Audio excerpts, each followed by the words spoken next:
ಈ ವಾರ ತುಂಬಾ ಮೂವಿಗಳು ರಿಲೀಸ್ ಆಗ್ಬಿಟ್ಟಿದಾವೆ. ಬರೋಬ್ಬರಿ 10 ಸಿನಿಮಾಗಳು ರಿಲೀಸ್ ಆಗ್ಬಿಟ್ಟಿದಾವೆ. ಯಾವ್ದನ್ನ ನೋಡೋದು ಯಾವ್ದನ್ನ ಬಿಡೋದು ಅಂತ ಕನ್ಫ್ಯೂಷನ್ಸ್ಗಳು. ಅದಕ್ಕೋಸ್ಕರ ಟ್ರೈಲರ್ಗಳನ್ನ ನೋಡ್ತು ಇದನ್ನ ಮಾತ್ರ ನೋಡಬೇಕು ಅಂತ ಒಂದು ಲಿಸ್ಟ್ ಮಾಡಿಕೊಂಡೆ. ಬಟ್ 5D ಅಂತ ಒಂದು ಸಿನಿಮಾ ಬಂದಿದೆ ಆದಿ ಅವ್ರದ್ದು, ಅದರಿಂದ ಸ್ಟಾರ್ಟ್ ಮಾಡೋಣ ಅಂತ ಅನ್ಕೊಂಡು ಹೋದ್ರೆ ಮೊದಲನೇ ಸಿನಿಮಾನೇ ಈ ರೀತಿ ಎಡು ಬಿದ್ಬಿಡ್ತು. ಇವತ್ತು ದರ್ಶನ್ ಅವರ ಬರ್ತಡೆ. D59 ಡೆವಿಲ್ ಸಿನಿಮಾದ ಟೀಸರ್ ಕೂಡ ಬಂದಿದೆ, ಅದನ್ನು ಕೂಡ ಬ್ರೇಕ್ ಡೌನ್ ಮಾಡ್ತೀನಿ ಮುಂದಿನ ವಿಡಿಯೋದಲ್ಲಿ. ಸೊ ಈಗ 5D ಹೆಂಗಿತ್ತು ಅಂತ ರಿವ್ಯೂ ಕಡೆ ಬರ್ತೀನಿ. ಅದಕ್ಕಿಂತ ಮುಂಚೆ ನೀವು ನಮ್ಮ ಚಾನಲ್ಗೆ ಸಬ್ಸ್ಕ್ರೈಬ್ ಮಾಡ್ಕೊಂಡಿಲ್ಲ ಅಂದ್ರೆ ಬೇಗನೆ ಸಬ್ಸ್ಕ್ರೈಬ್ ಮಾಡ್ಕೊಳ್ಳಿ. ಇದೇ ರೀತಿ ಇಂಟ್ರೆಸ್ಟಿಂಗ್ ಆಗಿರೋ ವಿಡಿಯೋಸ್ ನಮ್ಮ ಚಾನಲ್ ಯಾವಾಗ್ಲೂ ಬರ್ತಾ ಇರ್ತಾರೆ. ಶುರು ಮಾಡೋಣ. Literally one of the worst movie ಆದಿ ಅವ್ರದ್ದು ಇದೆ ಅನ್ಸುತ್ತೆ. 5D ಅಂದ್ರೆ ಏನಕ್ಕೋಸ್ಕರ 5D ಅಂತ ಇಟ್ಟಿದ್ದಾರೆ ಅಂತ ಅರ್ಥ ಆಯ್ತು. ಬಟ್ ಈ ಸಿನಿಮಾ ಜನರನ್ನ ಫುಲ್ ಮಾಡಲ್ಲ, ಯಾಕಂದ್ರೆ ಸ್ಟೋರಿ ದಮ್ ಇಲ್ಲ. ಸ್ಟೋರಿ ಒಂದ್ ಲೆವೆಲ್ ಇದ್ರೂ ಕೂಡ ಅದನ್ನ ಪ್ರೆಸೆಂಟ್ ಸರಿಯಾಗಿ ಮಾಡಿಲ್ಲ. ಹೆಂಗೋ ತಗೊಬಂದು ಎಸ್ಬಿಟ್ಟವ್ರೆ ನೋಡ್ಕೊಳ್ಳಿ ಅಂತ. ನೀಟಾಗಿ ತಗೊಂಬಂದು ಖಾರ ಮಸಾಲೆ ಹಾಕಿ ಒಂಚೂರು ಸ್ವಲ್ಪ ಸ್ಪೈಸಿ ಆಳು ಮೂಳು ಅದು ಏನಾದ್ರು ಮಿಕ್ಸ್ ಮಾಡಿ ತಗೊಂಬಂದು ನೀಟಾಗಿ ಕೊಟ್ಟಿದ್ರೆ ಒಂದು ನೆಕ್ಸ್ಟ್ ಲೆವೆಲ್ ಪರ್ಫಾರ್ಮೆನ್ಸ್ ಸಿಕ್ಕಿ ಒಂದು ಲೆವೆಲ್ ಗಿಟ್ ಆಗಿರೋದೇನೋ. ಬಟ್ ಅವರು ಪ್ರೆಸೆಂಟೇಷನ್ ನ ಕರೆಕ್ಟ್ ಆಗಿ ಮಾಡದೇ ಇರೋದಕ್ಕೆ ಈ ಸಿನಿಮಾ ಟುಸ್ಪಟಾಕಿ ಆಗ್ಬಿಟ್ಟಿದೆ. ಓಕೆ ಮೂವಿ ಒಳ್ಳೆ ಸ್ಟೋರಿ ಇಷ್ಟೇನೆ, ಟೈಟಲ್ ಅಲ್ಲೇ ಇದೆಯಲ್ಲ 5D ಅಂತ. ಸೊ ಆದಿ ಅವ್ರ ರಿಯಾಲಿಟಿನಲ್ಲಿ ಒಂದ್ 5 ಜನ ಇರ್ತಾರೆ. ಒಬ್ಬ ಪೊಲಿಟಿಷಿಯನ್ ಅವನು, ಒಬ್ಬ ಸೈಂಟಿಸ್ಟ್, ಇನ್ 3 ಜನ ಆಳು ಮೂಳು ಬಿಸ್ನೆಸ್ ಮ್ಯಾನ್ಗಳು. ಇವ್ರು 5 ಜನ ಸೇರ್ಕೊಂಡು ಒಂದ್ ಊರ್ಗೆ ಹೋಗ್ತಾರೆ, ಅಲ್ಲೊಂದ್ ಕಂತ್ರಿ ಕೆಲಸನ ಮಾಡ್ತಾರೆ. ಅದಾದ್ಮೇಲೆ ಏನೇನೋ ಆಗುತ್ತೆ ಊರಲ್ಲಿ, ಅದನ್ನ ರಿವೆಂಜ್ ತಗೊಳ್ಳೋದಕ್ಕೆ ಅಂತ ನಮ್ಮ ಆದಿ ಅವ್ರು ಬರ್ತಾರೆ. ಸಸ್ಪೆನ್ಸ್ ಆಗಿ ಕೊಲೆಗಳನ್ನ ಮಾಡ್ಕೊಂಡು ಹೋಗ್ತಾರೆ. ಸ್ಟಾರ್ಟಿಂಗ್ ಇಂದ ಹಿಡಿದು ಸಸ್ಪೆನ್ಸ್ ಆಗಿ ಒಂದೊಂದಾಗಿ ಕೊಲೆಗಳನ್ನ ಮಾಡ್ಕೊಂಡು ಹೋಗ್ತಾ ಇರ್ತಾರೆ.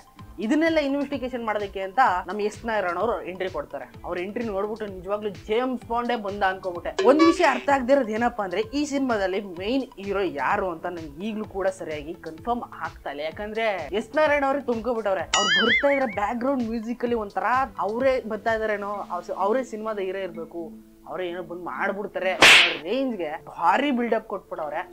ಅದು ಒಂಚೂರು ಇಷ್ಟ ಆಗಿಲ್ಲ. ಅದು ಅಲ್ಲದೆ ಆದಿ ಅವರ 25ನೇ ಸಿನಿಮಾ, ಎಸ್ ನಾರಾಯಣ ಅವ್ರಿಗೆ 50ನೇ ಸಿನಿಮಾ ಇದು. ಇನ್ನು one of the best character ಏನಪ್ಪಾ ಅಂದ್ರೆ ಹೀರೋಯಿನ್ ಅದಿತಿ ಪ್ರಭುದೇವ್ ಅವ್ರನ್ನ ಕರ್ಕೊಂಡ್ಬಂದು ಹೀರೋಯಿನ್ ಆಗಿ ಆಕ್ಟ್ ಮಾಡಿಸಿದ್ದಾರೆ. ಕೆಲವೊಂದ್ ಕಡೆ ನ್ಯಾಚುರಲ್ ಆಗಿ ಆಕ್ಟ್ ಮಾಡಿದ್ದಾರೆ, ಇನ್ ಕೆಲವು ಕಡೆ ಏನಿದೆ ಈ ತರ ಅನ್ನೋ ರೇಂಜ್ಗೆ ಮಾಡ್ಬಿಟ್ಟಿದ್ದಾರೆ. ಈ ಸಿನಿಮಾದಲ್ಲಿ ಹೀರೋಯಿನ್ ಕ್ಯಾರೆಕ್ಟರ್ ಇಲ್ದೆ ಹೋಗಿದ್ರೇನೆ ಪರವಾಗಿತ್ತೇನೋ, ಅದಕ್ಕೊಂದು ಎಕ್ಸ್ಟ್ರಾ ಖರ್ಚು ಮಾಡ್ಬಿಟ್ಟವ್ರೆ, ಅದು ಯೂಸ್ಲೆಸ್. ಇನ್ನು ಈ ಸಿನಿಮಾದಲ್ಲಿ 2 ಸಾಂಗ್ಗಳಿದಾವೆ, ಅದು ಒಂದ್ ಲೆವೆಲ್ಗೆ ಪರವಾಗಿಲ್ಲ, ಒಂದ್ ಲೆವೆಲ್ಗೆ ಕೇಳೋದಕ್ಕೆ ಹಿತವಾಗಿದೆ ಅಂತ ಅನ್ಬೋದು. ಸಾಂಗ್ಸ್ ಏನ್ ಚೆನ್ನಾಗಿದ್ರೆ ನಾವೇನ್ ಮಾಡಕ್ಕೆ, ಸ್ಟೋರಿಲಿ ಸ್ವಲ್ಪ ದಮ್ ಇರ್ಬೇಕಲ್ವಾ, ಅದು ಈ ಸಿನಿಮಾದಲ್ಲಿ ಇಲ್ಲ. ಇನ್ನು ಓವರ್ ಆಲ್ ಆಗಿ ಕೊನೆ ಫೈನಲ್ ಅಲ್ಲಿ ಸಮಾಜಕ್ಕೆ ಒಂದ್ ಮೆಸೇಜ್ ನ ತಂದಿಡ್ತಾರೆ ಕ್ಲೈಮ್ಯಾಕ್ಸ್ ಅಲ್ಲಿ. ಸೊ ಅದೊಂದು ಕ್ಲಿಕ್ ಆಯ್ತಾ. ಸಿನಿಮಾಗಳನ್ನ ಮಾಡ್ತಾನೆ ಇದಾರೆ, ಸಮಾಜಕ್ಕೆ ಒಂದೊಂದು ಮೆಸೇಜ್ ಗಳನ್ನ ತಲುಪಿಸ್ತಾನೆ ಇದಾರೆ. ಕೆಲವೊಂದಷ್ಟು ಸಿನಿಮಾಗಳು ಇದೇ ರೀತಿ ಬರ್ತವೆ. ಬಟ್ ಇದನ್ನೆಲ್ಲ ನೋಡಿ ಇನ್ಸ್ಪೈರ್ ಆಗಿ ತಗೊಂಡು ಬದಲಾಗುತ್ತೆ ಅಂತ ಮನ್ಸಲ್ಲಿ ಕೂಡ ಯಾರು ಅನ್ಕೊಳ್ಳೋದಕ್ಕೆ ಹೋಗ್ಬೇಡಿ. ಹೆಂಗಿದ್ಯೋ ಇದು ಹಿಂಗೆ ಕಂಟಿನ್ಯೂ ಆಗುತ್ತೆ ಹೊರತು ಚೇಂಜ್ ಮಾಡೋದಕ್ಕೆ ಯಾವ ನನ್ನ ಮಗ ಬಂದ್ರು ಆಗಲ್ಲ. ಈಗಿನ ಸಮಾಜದಲ್ಲಿ ದೊಡ್ಡ ಮಾಫಿಯಾ ಅಂದ್ರೆ ಡ್ರಗ್ ಮಾಫಿಯಾನೇ. ಅದು ಗೌರ್ಮೆಂಟ್ ಕಡೆಯಿಂದ ಲೀಗಲ್ ಆಗಿ ಮಾಡೋಂತ ದೊಡ್ಡ ಡ್ರಗ್ ಮಾಫಿಯಾ. ಅದು ಪ್ರಾಬಬ್ಲಿ ಬ್ಲಡ್ ನ ತಗೊಂತಾರೆ, ದಾನವಾಗೆಲ್ಲ ತಗೋತಾರೆ. ಅಕಸ್ಮಾತ್ ಯಾರಾದ್ರೂ ಹೀರೋ ಬರ್ತಡೆ ಅಂದ್ರೆ ದಾನ ಮಾಡೋದು, ಇದನ್ ಮಾಡೋದು, ಬ್ಲಡ್ ದಾನ, ಅವು ಹಾಳು ಮಾಡೋ ಎಲ್ಲ ಮಾಡ್ತಾ ಇರ್ತಾರಲ್ಲ. ಬಟ್ ಅದನ್ನೆಲ್ಲ ಅವರು ಒಂದು ಡಬಲ್ ರೇಟ್ ಹಾಕ್ಬಿಟ್ಟು ಕಾಸಿಗೆ ಮಾರ್ಕೋತಾ ಇರ್ತಾರೆ. ಸೊ ಇದೊಂದು ಮೆಸೇಜ್ ನ ಕೊಟ್ಟಿದ್ದಾರೆ. ಇದ್ರ ಮೇಲೆ ಸ್ವಲ್ಪ ಆಕ್ಷನ್ ಏನ್ ಮಾಡಿದ್ರು ತಗೊಳಕ್ ಆಗಲ್ಲ.